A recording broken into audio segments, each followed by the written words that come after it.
सभी मित्रों को मेरा सादर नमस्कार। आज के एपिसोड में मैं आपको महाराणा सांगा के जीवन के बारे में कुछ बताना चाहता हूं कि महाराणा सांगा रायमल के सबसे छोटे पुत्र थे और महाराणा सांगा का जन्म 1472 ईस्वी में चित्तौड़गढ़ में हुआ था। रायमल के 4 पुत्र थे, जिनमें सबसे बड़े पुत्र का नाम पृथ्वीराज था। अब पृथ्वीराज एक बार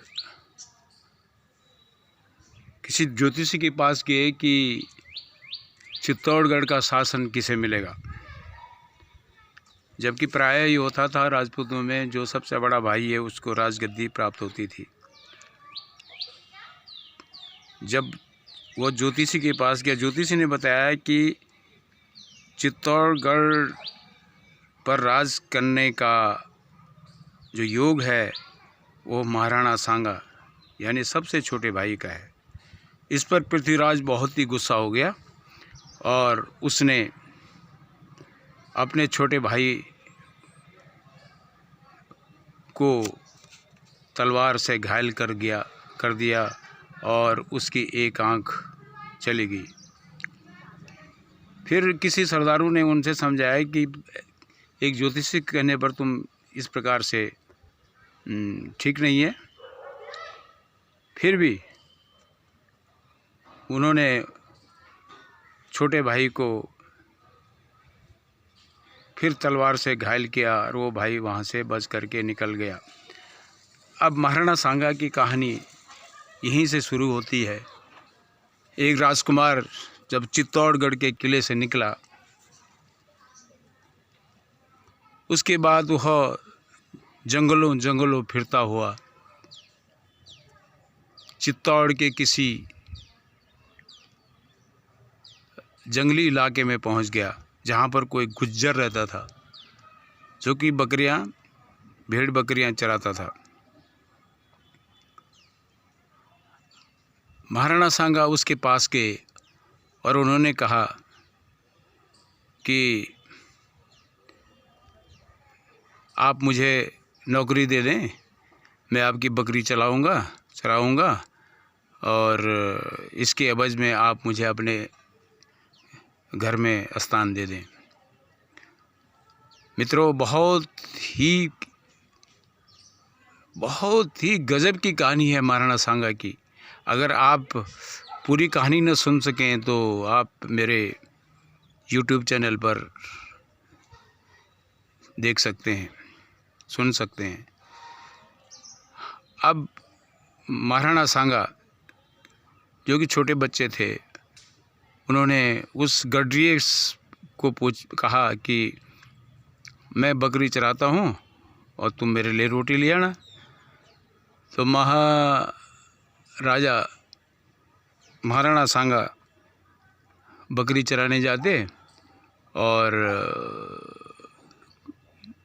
प्रतिदिन 1 या 2, 3 बकरियां कम से कम वो कहीं जंगल में गुम हो जाती और घर आते वो बकरियां गिनते तो वहाँ 3-4 बकरियां कम हो जाती। एक दिन उस गड्ढे को गुस्सा आया, उसने कहा कि ऐसा है कि तू कोई काम का नहीं है, न तो तू बकरियां चरा रहा है ढंग से, इसलिए तू ऐसा कर, तू रोटी बना ले। और तू रोटी बनाए और रोटी बनाकर मुझे जंगल में ले आना। इस पर महाराणा सांगा जो कि छोटे राजकुमार थे, उन्होंने कहा ठीक है। अब राजकुमार ने तो कभी अपने जीवन में कभी रोटी तो बनाई थी नहीं, किंतु फिर भी उसने अधपकी रोटियां टेढ़ी मेढ़ी बना करके और उस गड्ढे को जंगल में खाने के लिए भेज दिया। इस पर गड्ढिया नाराज़ हो गया, उसने कहा न तो तू रोटी बनाना जानता है, न तो बकरियां संभाल रहा है, अब मैं तेरे को यहाँ से भगा देना। तो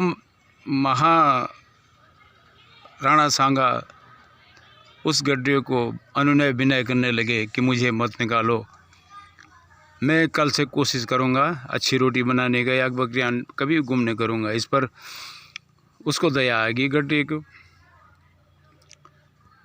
तो इस प्रकार उनका बाल्यकाल चलता रहा।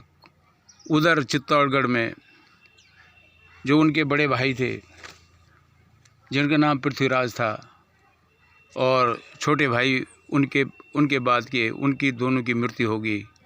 और मृत्यु के बाद वहाँ की जनता ने महाराणा सांगा को ढूंढने का यत्न किया।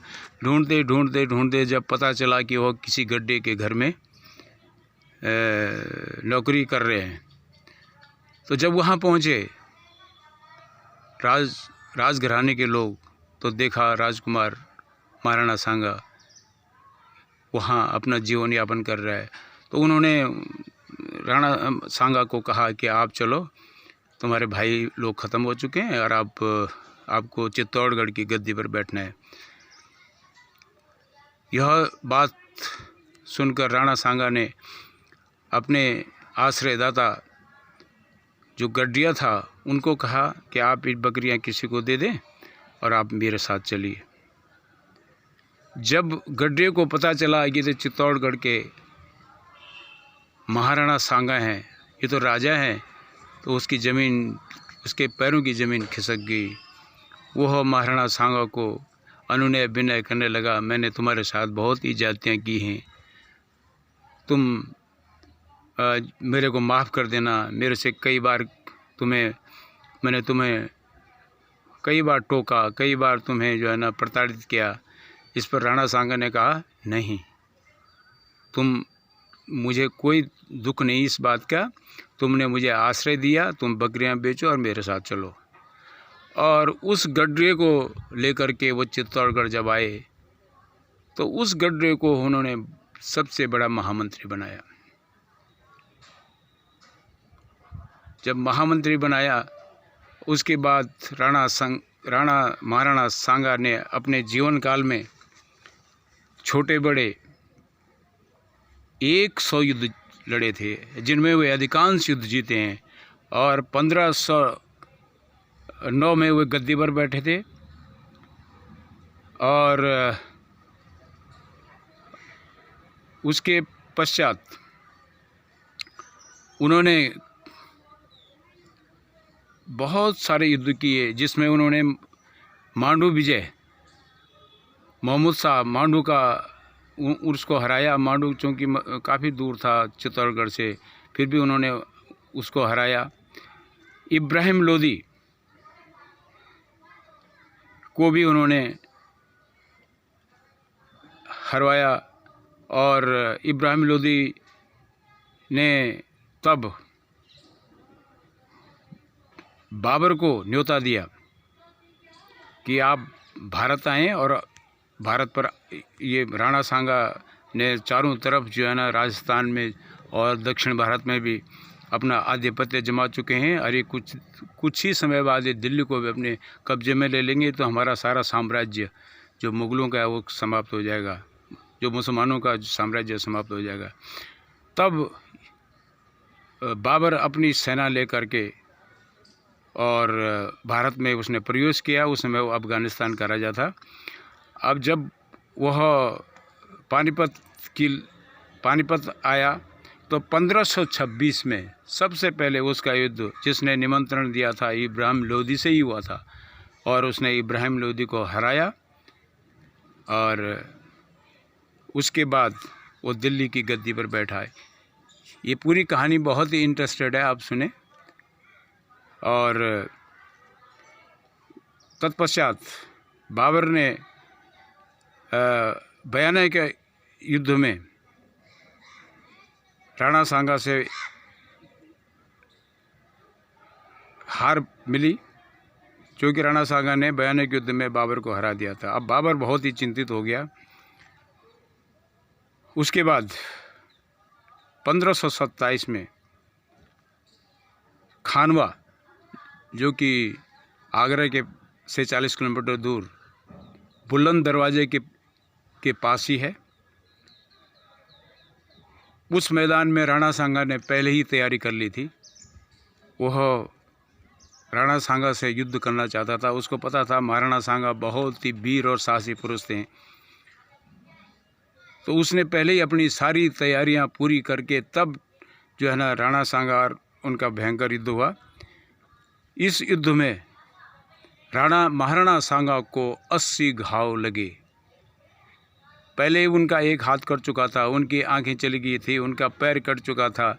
इस प्रकार उनके शरीर में 80 घाव लग चुके थे।